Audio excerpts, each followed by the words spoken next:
everybody to first Happy Talks.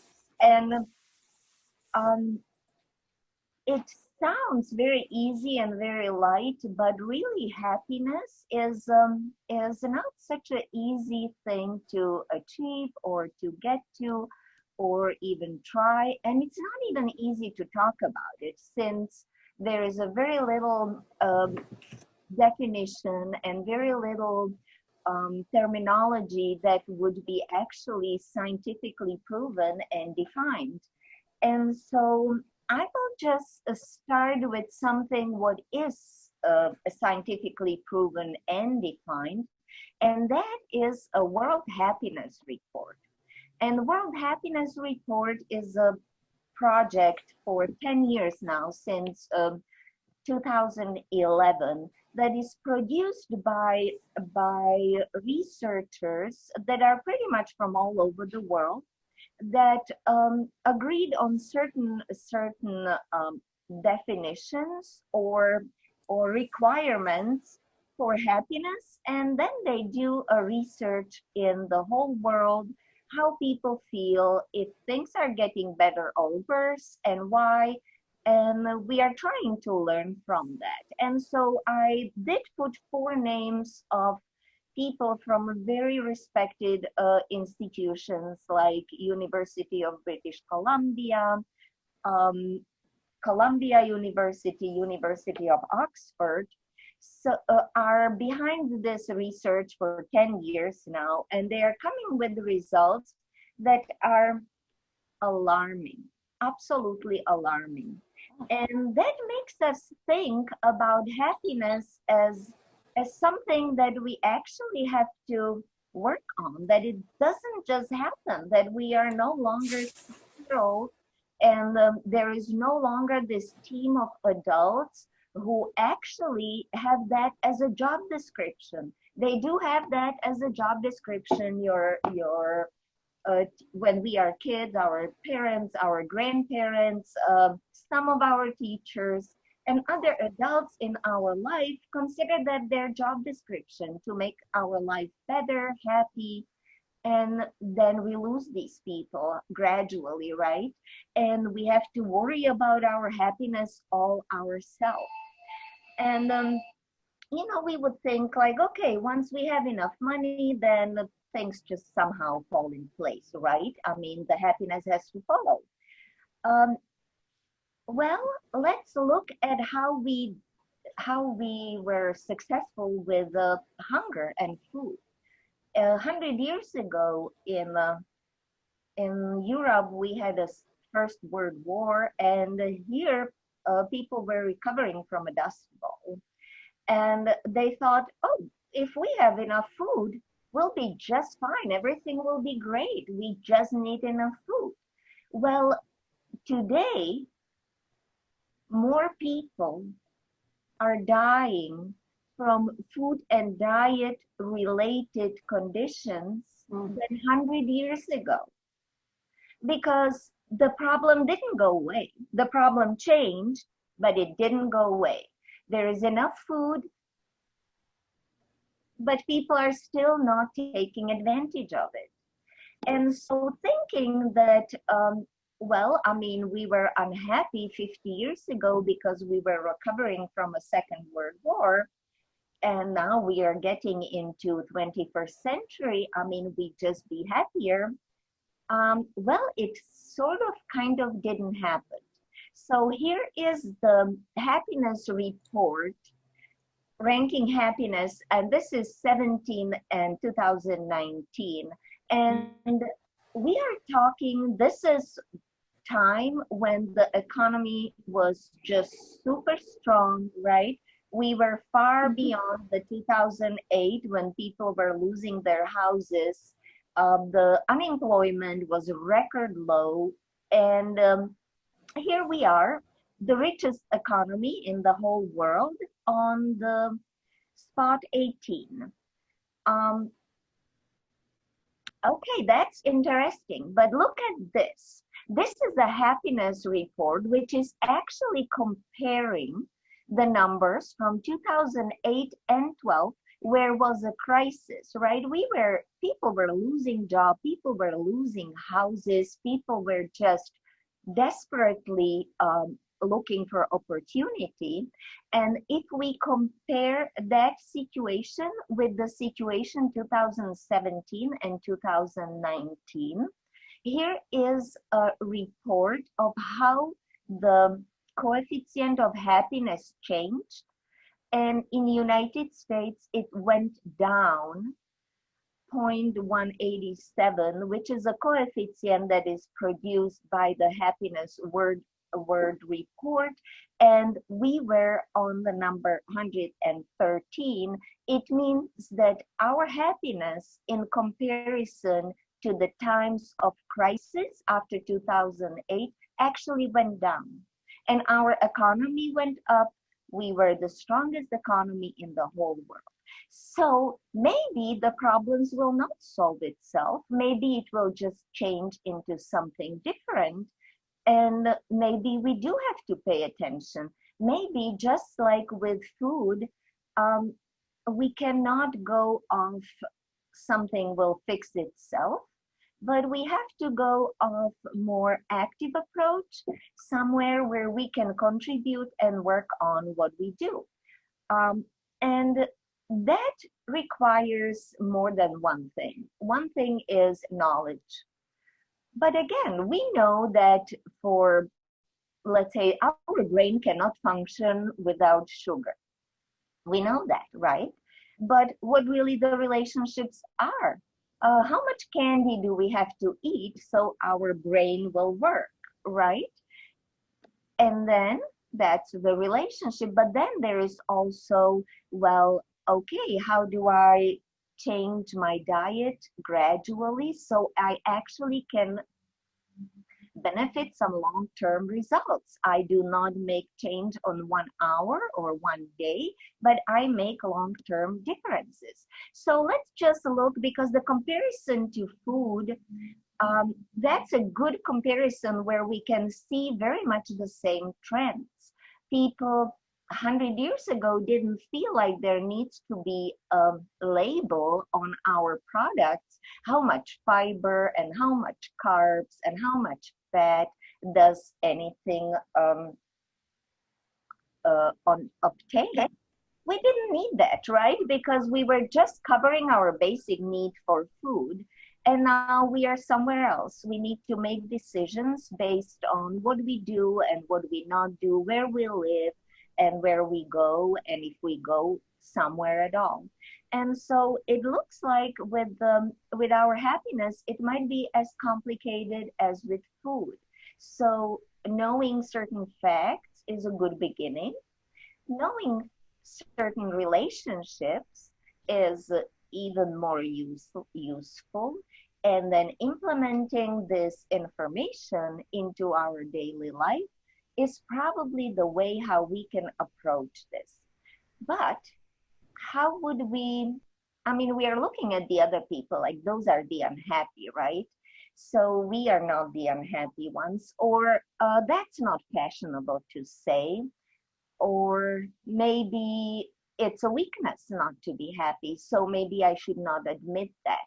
So at this point, if you are in Happy Talks, you can change your picture to an avatar, and your name you can change to Joe, so nobody can see that you are here talking about happiness or being interested to be more happy, because it's not necessarily fashionable.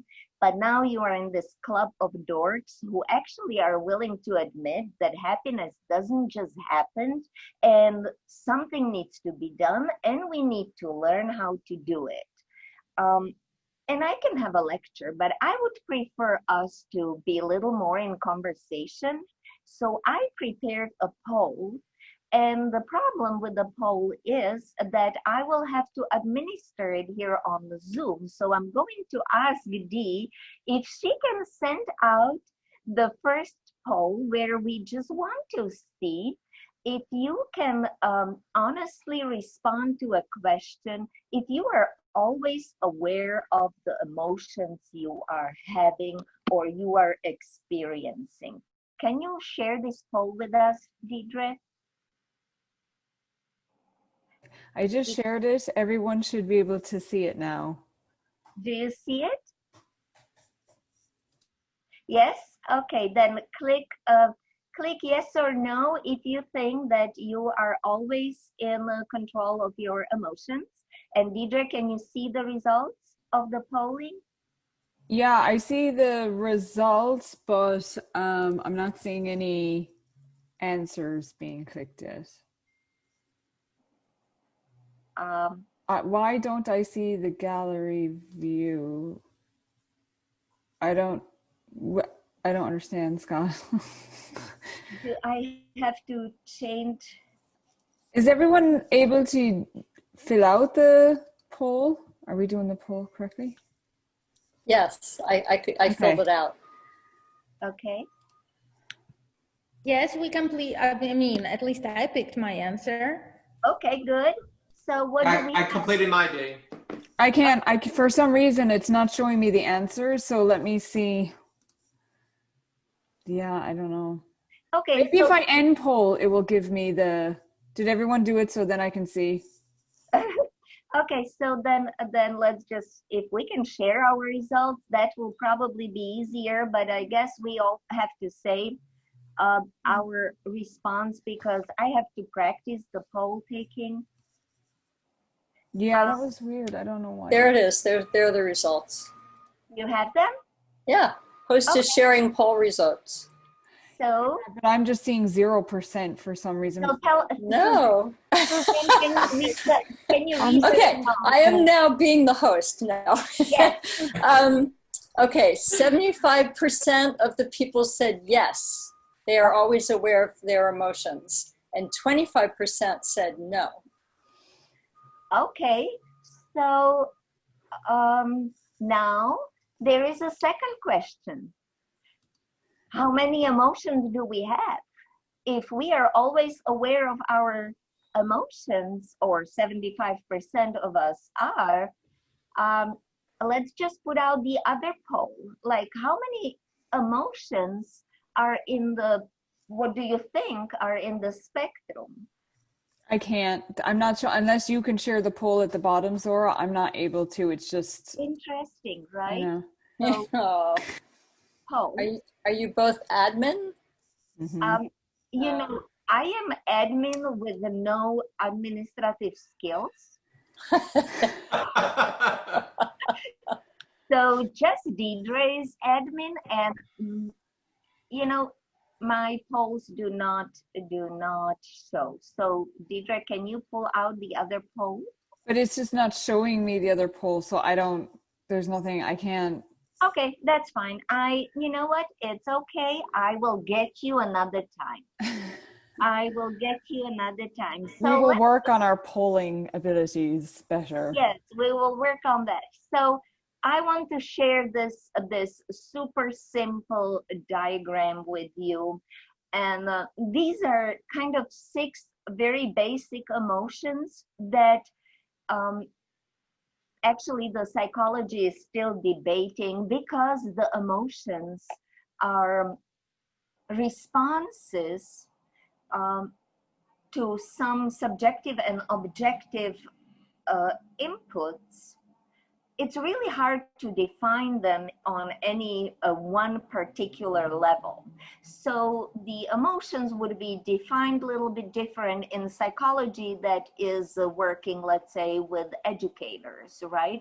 Where we have motivation as a super important emotion that we have to prepare, and then activities. And so these are the most basic emotions, but really where we go with an adult person, we go all the way from the 6 very basic to 26 little more complex emotions that have a different intensity, right? And so now we are talking about the whole spectrum and whole scale of emotions. And these emotions are again defined on different levels by different scientists, but really they are variously associated with our behavioral responses And again, because the stimulus can be subjective or objective, it's really hard to measure them on any other level than subjective. It means that the center of the research will be a human, and that human will describe somehow the feelings and the emotions that are coming to mind right now, and they can be very different, and there is a very different spectrum. So being always completely aware of your emotions really take study. You really have to study for it to learn and understand, because once you don't know what kind of emotions are out there, it's really hard to assess your state and then predict your behavior or your reaction. And why is all this important? Well, why? Because if we cannot control our emotions and our behavior, then somebody else can. And the thing is, we can very easily become trapped into relationships or into situations that we do not have control over. And that's why we cannot be happy in it. And so, again, that comes back to a definition. How can we define the happiness and what really happiness is? And there is another discussion about that.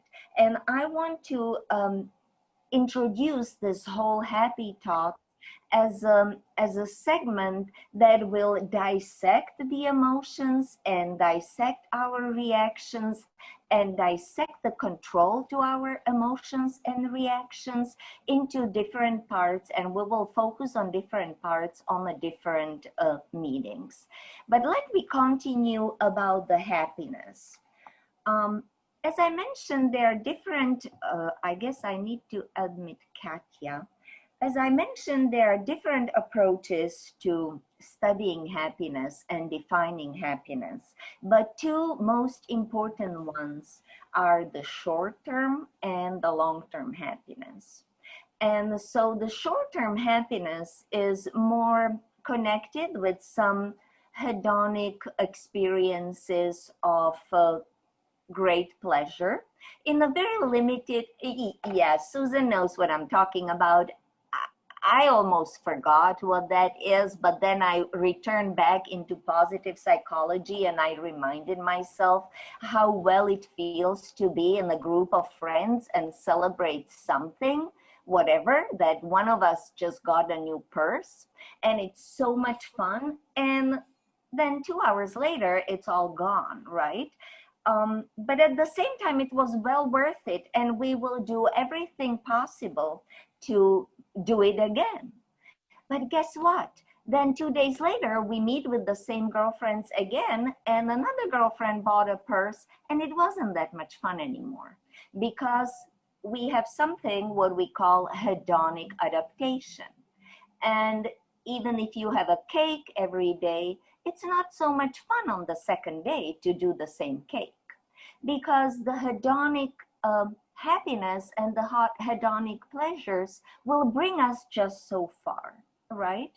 And so that would be another part of a philosophy or discussion is, what then is the long-term happiness? What is what will sustain us in the happy situation for longer? And here we come with Aristoteles telling us that actually happiness comes from flourishing.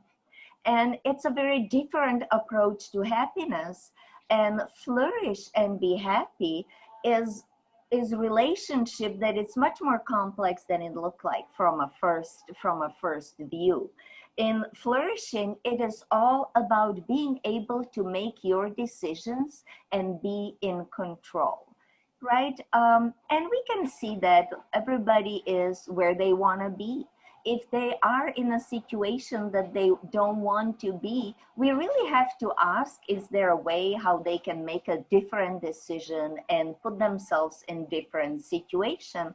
And some of them can and still won't, because this is what they want to do and this is what would make them happy. And so understanding all these relationships is bringing us closer to the option to secure our own happiness.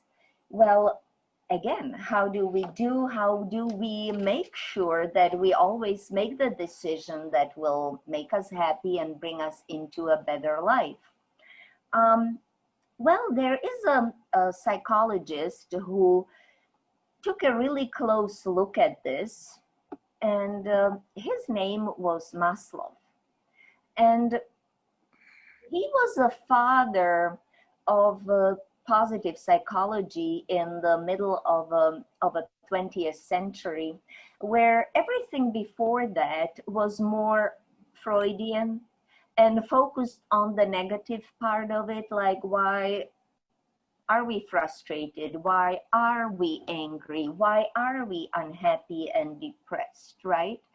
And then after Second World War, there was a whole school of philosophers, but also psychologists and scientists, neuroscientists, who wanted to focus on the positive. How come they are these super happy people? What is it they are doing? And what are we missing on? And so that was where his research started. And that's where the contemporary view on happiness is actually starting its base. To really be happy, we do have to cover certain needs. And the physiological needs are very basic. It's really hard to be happy if you can't sleep and you are sleep deprived, and it's really hard to work on your happiness if you are in the chilling weather somewhere with not enough or not sufficient clothing. It's not that you cannot experience immediate happiness. Yes, you can. And people actually who came back from concentration camps, when they were subjected to a research, they would actually admit to feeling a momentarily moments of a quick happiness when a meal was presented or a piece of fabric was given to them so they can stay warm or somehow secure, and none of their other needs were met. But again, we're talking about this immediate hedonic and very, I would say, diminishing happiness. We are not talking about the long-term happy life. So there is the physiological needs need to be met. Then there are some safety needs, right? I mean, if we do not have a shelter, if we are in a relationship where things can go bad really quickly, or we live in a place where there are gang wars, right? And so even when we are well off and we have all our physiological needs met, it is very hard to build a stable, happy life when you can't really walk on the street and not to feel threatened or fighting for your life.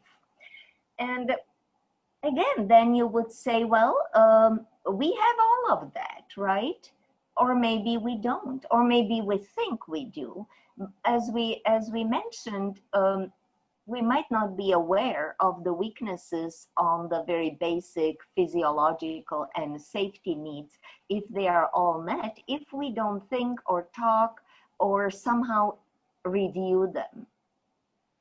And then there are the, I would say, higher level needs that really build for the happy life. So they are psychological needs that are for a relationship. We all need a relationship, positive relationship, either is family, friends, but even professional relationships. It's really hard to have a happy life if you are going to a workplace where you can't stand it and it's really not a good place for you. It's really hard to build all the happiness on a stable platform. So after that, there are esteem needs, and these are needs of being recognized, having a place, being somewhere of a use or assistance somewhere outside of your little realm, right? A lot of people, I would say, achieve this in their professional life, or they have all kinds of interests. They will put them in this situation when they can meet their esteem needs. And then there is their self-fulfillment, which is the most and top and most important, about being part of something big, creating something more meaningful than one person or one family, a family wellness or life. And again, it will be great if we have this pyramid and just go off that. Most people do have a physiological needs here in US covered. They have safety needs covered. Very few of them have the safety need open. We are in relationships, we have marriages, we have our siblings, we have families, we have jobs, so we should have our esteem needs met. And there are all sorts of ways how you can self-actualize in a bigger cause. You can be part of a nonprofit, you can be part of some political agenda. So why is it that we are still not happy, right? I mean, all of this pyramid looks like we can do that. We have all the money, we have all the space and time to do this. And still, let me just show you another image that will make everything even more complicated. And the complication comes that the need intensifies with the personal development. So if the very beginning of our personal development, the needs for the physiological base is the highest, right? It is, we can see that at the beginning of our life with the babies, where really it's everything about the physiological needs. And then we can see how later on there are some more needs for safety, because we are starting to aware of the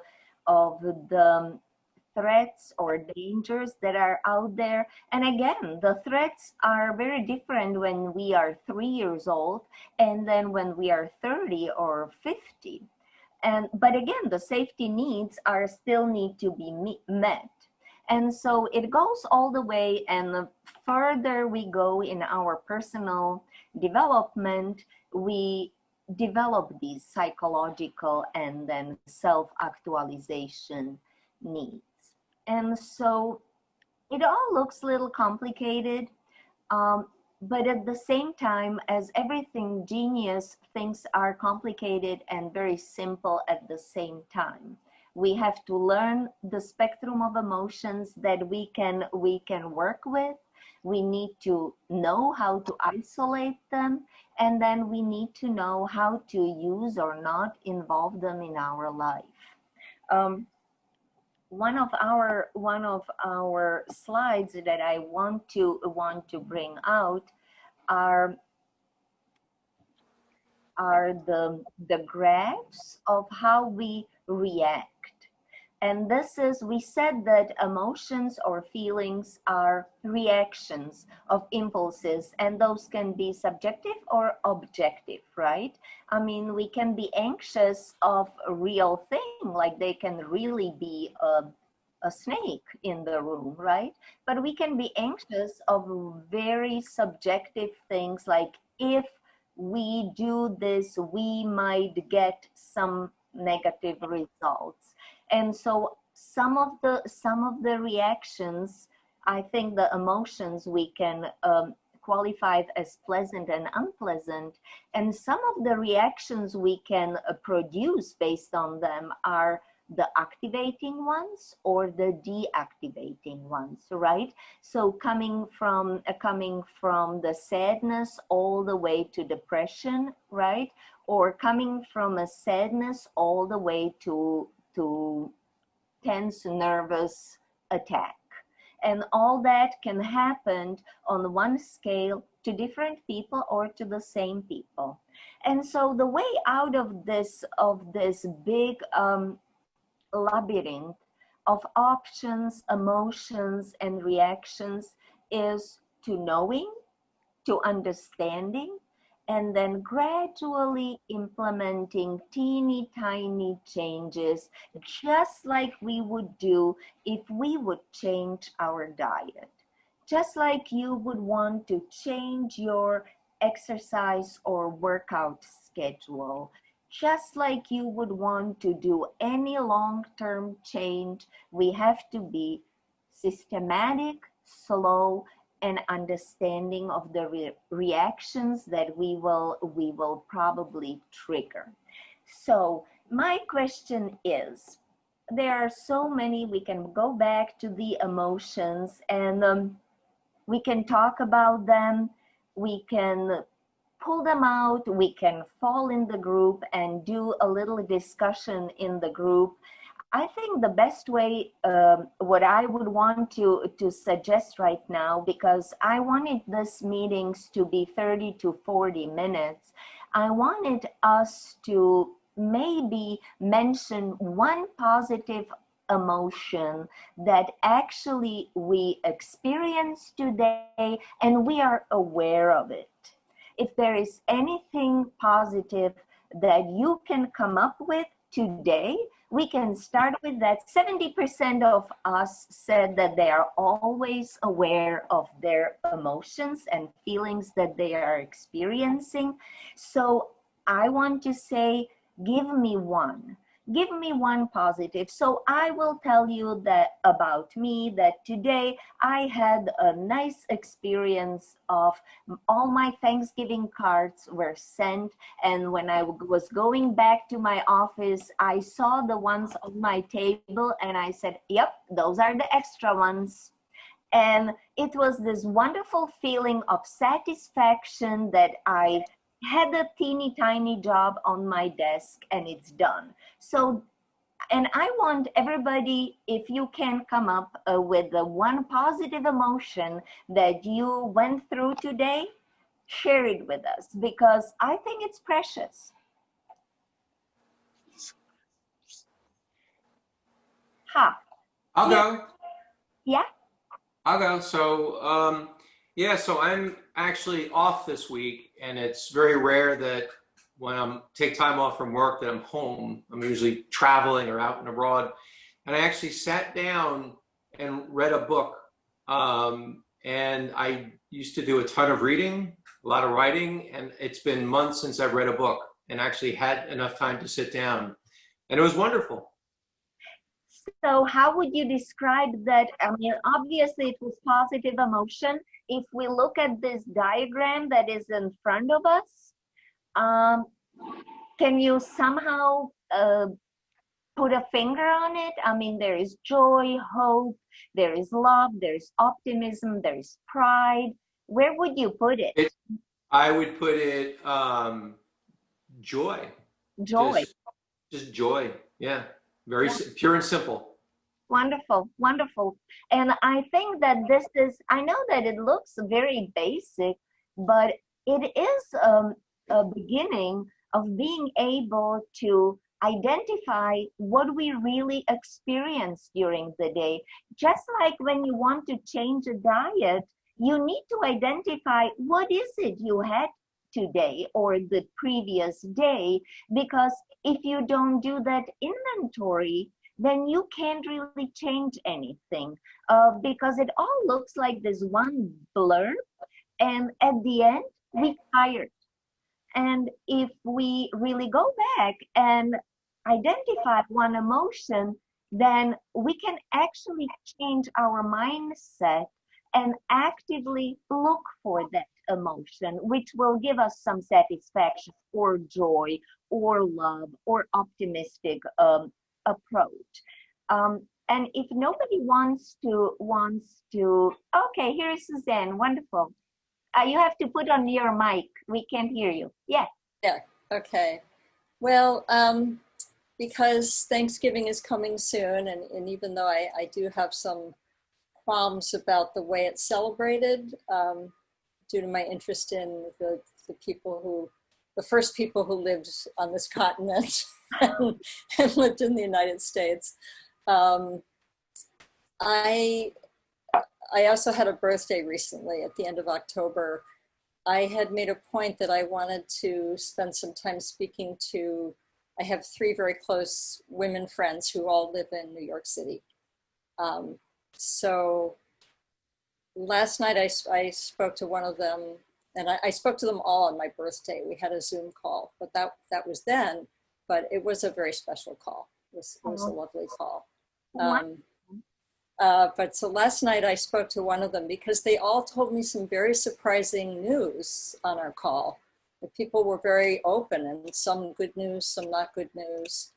But I spoke to the one last night and then the other 2 again today. And I just felt, I guess I felt connection and love and community, going back and forth that allowed us to feel like, we were in the world supported by each other. Yeah. Wow. Well, congratulations. Having friends that are there and giving you joy and giving you the feeling of being loved and connected in the positive way. I think that it's absolute. I think it's deadly to be cut off your friends. It is a deadly sentence. So I can only imagine. Is there anybody else who wants to speak up? Because I don't want anybody to feel pressure. Well, that's okay. That's okay. Yes, Dee. I will. So, yeah, I would say that I feel optimistic, and that is very rare for me. No, I'm joking. No, I have been, and I've been working hard on that actually. Okay. It's funny you should say about controlling your thoughts and things, because and I'm very open about this, have a psychiatrist, and we work very hard at me controlling my emotions all the time. And it is a constant thing. But she also said it's okay to let things flow through you. And the more I do that, the more relaxed I feel, which means everything is better in perspective. So I definitely feel more optimistic.